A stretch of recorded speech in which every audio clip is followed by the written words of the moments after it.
सच साहेब, आज के दोहे से हमें क्या समझने को मिलता है?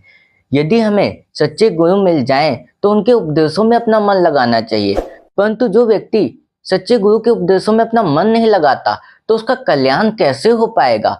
वह ज्ञानतावश अपने जीवन को नष्ट करता जाएगा। उसके जीवन में कष्ट, विपत्ति, संकट आते ही रहेंगे। उसे सुख शांति कैसे मिलेगी? वो तो आध्यात्मिक मार्ग से मिलती है और आज के दोहे से यही समझने को मिलने वाला है। तो कृपया करके पूरा सुनना और ध्यान पूर्वक सुनना, तभी आप इस दोहे को अच्छी तरीके से समझ पाओगे। कबीर साहब जी का दोहा, साचे गुरु के पक्ष में मन को दे ठहराए, चंचल से निश्चल भया, नहीं आवे नहीं जाए। कबीर साहब जी कहते हैं, यदि तुम्हें सच्चे गुरु मिल जाएं तो उन्हीं के उपदेशों में अपना मन लगाओ। ऐसा करने से तुम्हारे चंचल मन में ठहराव आ जाएगा और तुम इस आवागमन के बंधन से छूट जाओगे। कबीर साहब जी ने हमें इस दोहे में क्या समझाया है? इस दोहे को समझने से पहले कुछ महत्वपूर्ण बातों को समझना जरूरी है, क्योंकि हम अपने जीवन में गुरु तो बनाते हैं, गुरु की योग्यता तो होना आवश्यक है, परंतु उसके साथ शिष्य की योग्यता होना भी आवश्यक है। यदि शिष्य अज्ञानी हो तो उसका कल्याण कैसे होगा? वो सत्य मार्ग की ओर कैसे चल पाएगा? नहीं चल पाएगा। जो शिष्य अज्ञानी होता है वो अज्ञानता के कारण अपने जीवन में दुष्कर्म करने लग जाता है, अच्छे कर्म करता ही नहीं है, तो उसका जीवन में कल्याण कैसे होगा? वो सत्य मार्ग की ओर कैसे चल पाएगा? उसे सत्य का ज्ञान कैसे हो पाएगा? कुछ व्यक्ति तो ऐसे हैं जो सत्संग तो जाते हैं, परंतु उस सत्संग में क्या सुना उसको अपने अंदर लाते ही नहीं है, तो उनका कल्याण कैसे होगा? कल्याण तो तब होता है जब मनुष्य अपने जीवन में सत्संग को सुनने के बाद उसका गुण अपने अंदर भी लाता है, तब जाके उसका कल्याण होता है। परंतु मनुष्य क्या करता है? सत्संग जाता है, ज्ञान को सुनता है, परंतु उस ज्ञान को अपने अंदर नहीं लाता। अपने अंदर लाए तो उसे सुख शांति की कभी कमी ही ना हो, दूसरों से वो जले ही ना, उसके अंदर ईर्ष्या का वास ही ना हो पाए। ईर्ष्या करता है, दूसरों से जलता है, तो उसके जीवन में कष्ट, दिक्कतें, परेशानी तो आते ही हैं, आएंगी ही आएंगी।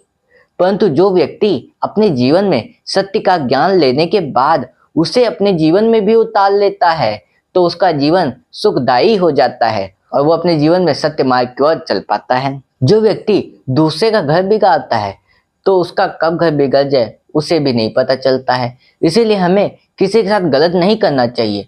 अच्छा हो सके अच्छा कर दो, परंतु किसी के साथ बुरा ना करो। यदि बुरा करोगे तो उसका परिणाम तो भोगना ही पड़ेगा। कहते हैं, करना था सो कर लिया, अब करी क्यों पछताए, बोया पेड़ बबूल का तो आम कहाँ तो खाए। जो कर्म किए हैं उसका फल अवश्य ही भोगना पड़ेगा, चाहे कुछ भी हो जाए।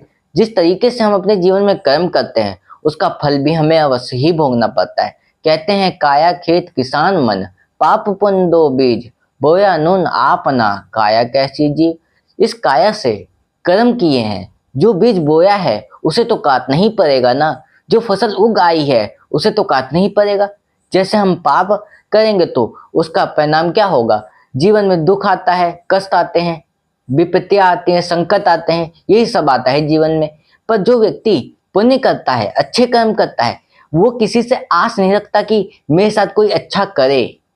वो ये सोचता है कि मैं सबके साथ अच्छा कर दूं, कोई मेरे साथ करे या ना करे, मेरा ईश्वर तो मुझे देख रहा है ना, वो मुझे देख रहा है, मुझे किसी की आवश्यकता नहीं है।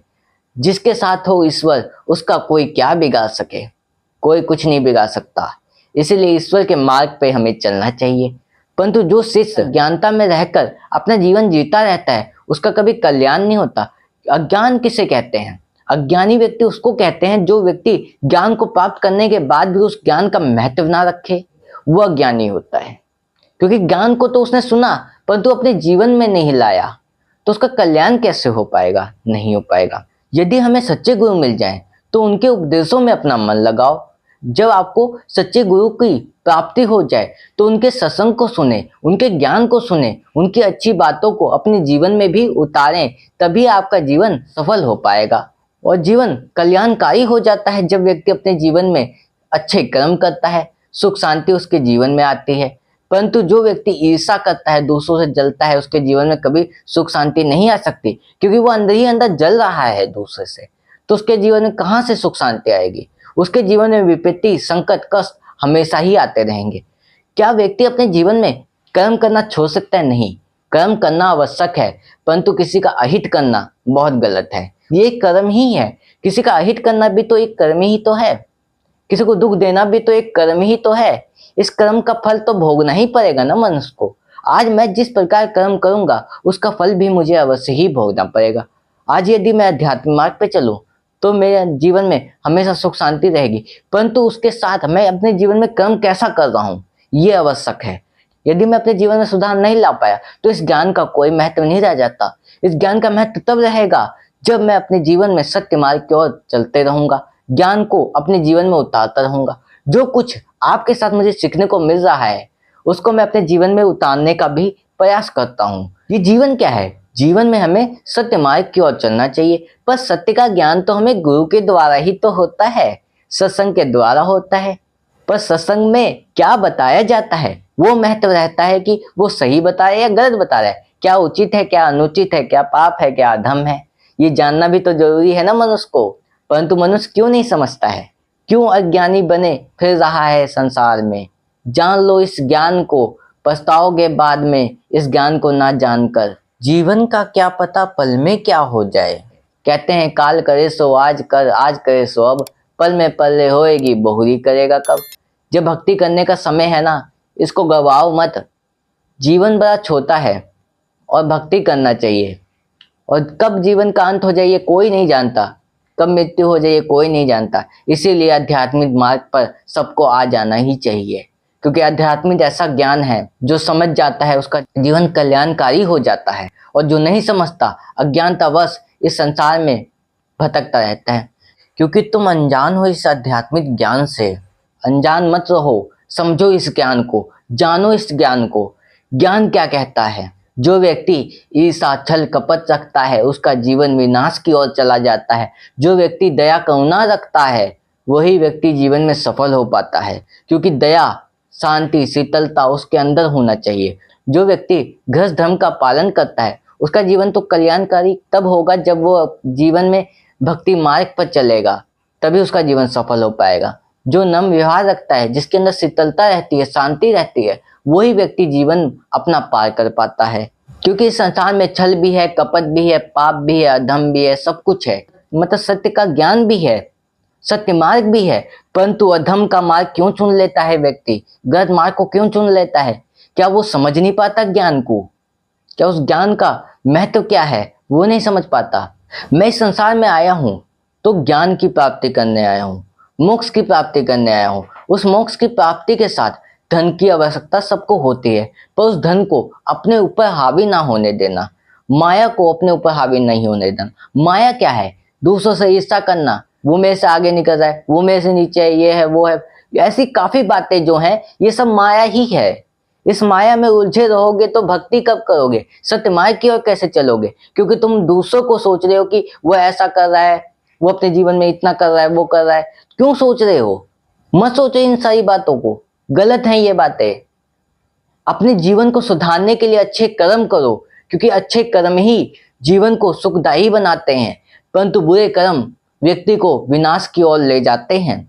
जब दुष्कर्म करता है, दूसरों को कष्ट पहुंचाता है, तो क्या उसका जीवन सही हो पाएगा? कभी नहीं हो सकता। इस बात को हमेशा ध्यान रखना, तभी आपका जीवन कल्याणकारी हो पाएगा। और इस दोहे में यही समझने को मिलता है कि जब हमें सच्चे गुरु मिल जाएं तो उनके उपदेशों में अपना मन लगाओ। उनके उपदेश जो उनके सही हैं उन उपदेशों को अपने अंदर ग्रहण करो, गलत उपदेशों को मत ग्रहण करो, तब भी तुम्हारा विनाश होगा। क्योंकि तुम्हारे विचार कैसे हैं, तुम उस ज्ञान को किस प्रकार समझ रहे हो, ये भी आवश्यक है। कहते हैं गुरु तो योग्य होना ही चाहिए, परंतु उसके साथ शिष्य की भी योग्यता होना जरूरी है। यदि शिष्य अज्ञानी हो तो गुरु बेचारा क्या करेगा? गुरु तो कुछ नहीं कर सकता, गुरु तो ज्ञान देता है, सत्संग के द्वारा सबको ज्ञान बता रहा है, सबको सही मार्ग बता रहा है, परंतु उस ज्ञान को कौन सुन रहा है, कौन अपने अंदर रख रहा है, ये जरूरी होता है। जिस व्यक्ति को सच्चे गुरु मिल जाते हैं और उनके उपदेशों में अपना मन लगाता है तो उसके मन में ठहराव आ जाता है, क्योंकि उसका चंचल मन बड़ी जल्दी भागता है कि वो ऐसा कर रहा है, वो ऐसा कर रहा है। दूसरों की बातों में मजा आता है उसको, उस मजा का सजा भी मिल सकती है कभी भी। किसी भी प्रकार किसी को भी गलत ना बोलें, अच्छे शब्दों का उपयोग करें।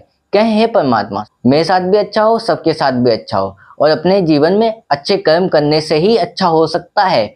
जब अच्छे कर्म ही नहीं करोगे तो आपको दुख ही तो मिलेगा। दूसरों के बारे में सोचना, दूसरों के बारे में बातें करना, तो कहाँ से आपको सुख मिलेगा? सुख नहीं मिल सकता, इन बातों से कभी सुख नहीं मिलता है। सुख तो तब मिलता है जब व्यक्ति अपने जीवन में अच्छे कर्म करता है, तभी उसे सुख शांति मिलती है। और ये चंचल मन तो बहुत वैसा है कि तुम्हें कभी उस चीज में लगा देगा, कभी उस चीज में लगा देगा। मन तो ऐसा है, कहते नहीं मन के मते न चालिए, मन के मते अनेक, जो मन पर आसवार है सो साधु कोई एक। कि मन के कहने पे चलोगे तो कभी सफल नहीं हो पाओगे, क्योंकि चंचल मन तो कभी भी किधर भी भाग जाता है। मन को अपने ठहराना होगा। ठहरेगा कैसे? ये गुरु के द्वारा। गुरु का जब ज्ञान मिल जाता है व्यक्ति को, तो उसके मन में ठहराव तो आ ही जाता है। और जिसके अंदर नहीं आता है, वो उसके जीवन में हमेशा दुख, तकलीफ, कष्ट, विपत्तियां ये सब आती रहती हैं। परंतु जो व्यक्ति समझ जाता है, उसके जीवन में सुख शांति अपने आप आने लग जाती है। जो आध्यात्मिक ज्ञान है ना, जिस व्यक्ति को हो जाता है, वो कभी गलत मार्ग पे चलता ही नहीं। क्योंकि आत्म ज्ञान क्या है? आत्मा में जो परमात्मा है उसको ही पहचानना है। जो पहचान जाता है वो उस मार्ग पे चलना शुरू कर देता है। क्योंकि वो जान जाता है कि यदि मैं किसी के बारे में गलत सोचता हूँ या बुरा सोचता हूँ, तो वो परमात्मा मेरा देख रहा है, मुझे देख रहा है, और मुझे अपने जीवन में अच्छे कर्म ही करने हैं। और वही व्यक्ति आवागमन के बंधन से छूट पाता है। जो व्यक्ति सब कुछ समझने के बाद, आत्मज्ञान का ज्ञान प्राप्त करने के बाद अपने जीवन में सत्य के मार्ग पर चलने लग जाता है। किसी के बारे में बात ना करना, किसी के बारे में गलत ना सोचना, गलत विचारों को भी अपने अंदर ना आने देना, वही व्यक्ति तो महान होता है। वही तो महान बन पाता है, वही अपने जीवन में सफल हो पाता है। दुख, तकलीफ, कष्ट ये तो आते ही हैं। सुख दुख का चक्र तो चलता ही है, पर सुख दुख भी तब आता है जब व्यक्ति अपने जीवन में अच्छे कर्म नहीं करता, बुरे कर्म करता है। तब यह समय आता है जब व्यक्ति अपने कर्मों को सुधार लेता है, तब उसका जीवन भी सुखदायी हो जाता है। कैसे सुखदायी होगा? जब वो सत्य के मार्ग पे चलना शुरू कर देगा, तभी सुखदायी हो सकता है। और आज के लिए बस इतना ही। फिर मिलेंगे ऐसे ही एक नए दोहे के साथ। और इस चैनल पर ऐसे ही कबीर साहब जी के रोज नए नए दोहे आते रहेंगे। उसे सुनने के लिए चैनल को सब्सक्राइब कर लेना। सत साहिब।